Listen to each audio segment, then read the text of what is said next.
Bulletin के आगाज में आपको बताएं कि कराची में पानी चोरी में पुलिस के मुलव्वस होने का इंकशाफ हुआ है। वाटर बोर्ड के एंटी थेफ्ट सेल की तफसीलात पर नैब ने कराची में पानी चोरी के खिलाफ तहकीकात का आगाज कर दिया।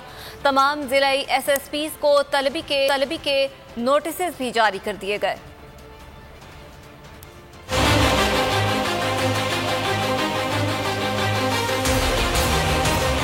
कराची में पानी चोरी के मामले में पुलिस के मुलव्वस होने का इंकशाफ। कराची में पानी की चोरी के खिलाफ नैब मुतहर्रिक कराची वाटर बोर्ड के एंटी थेफ्ट सेल से तफसीलात तलब कर ली।